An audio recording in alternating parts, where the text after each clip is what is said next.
Alright, what's up, guys? So this is the official first video that I'm going to post answering questions that I'm getting from my Instagram followers.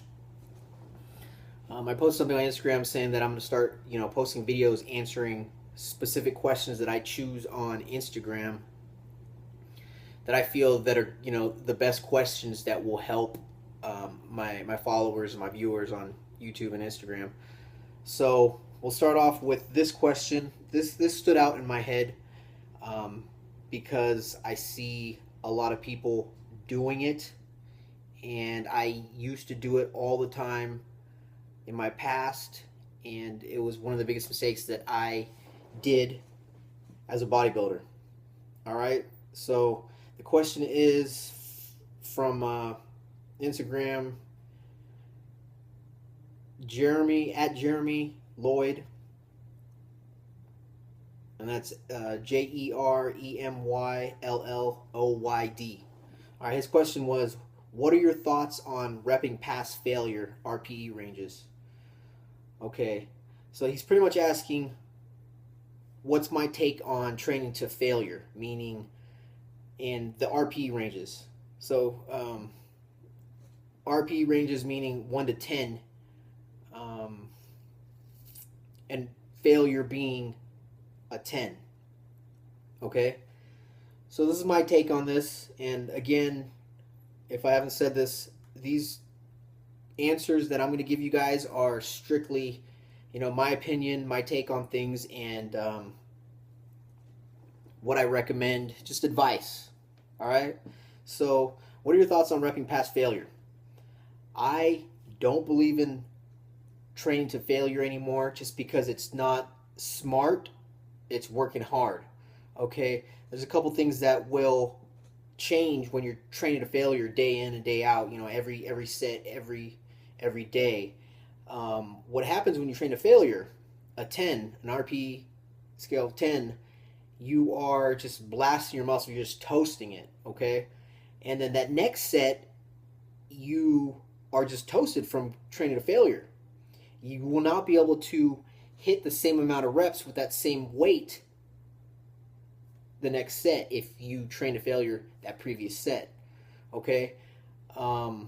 So I like to say not training failure is working smart and not hard, okay? I personally train to about a 9.5 RP scale, meaning I have one rep left in the tank.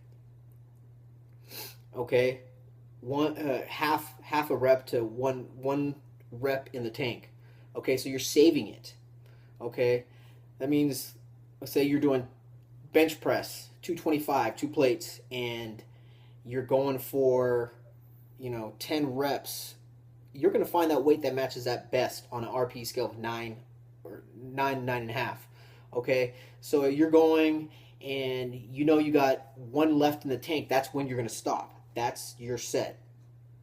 Okay, so that's avoiding failure.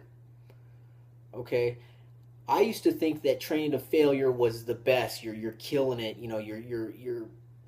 You're just destroying your muscles, and that's how you're going to grow. That's how you're going to progress.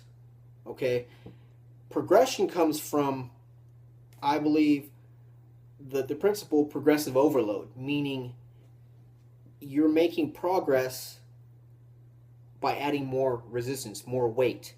Okay, that's how your muscles grow. That's how your muscles progress.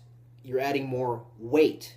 Each, you come in, you do a certain weight, and you do a certain amount of reps. The next week, you're going to try to improve by doing the same amount of reps, but more weight. That's pretty much the principle of progressive overload. Okay? If you're training to failure, each set, every day, you're not going to be able to improve on your weight. That next set, you're just going to be more fatigued, and you're going to have to drop the weight. Okay? So, look at it this way. You got two guys, same weight, same strength. They're going to do the same workout. Okay? One guy trains to failure every set. One guy stops at a RPE scale of 9. leaving one left in the tank. Okay, they're gonna do the same workout. Say they're doing a push day, they're doing, you know, some bench press, some incline press, and then some overhead press. All right, who do you think is gonna be able to push more weight each exercise, each set out of the two? The guy training to failure or the guy training to an RPE scale of 9? Of course, the guy not training to failure. Okay?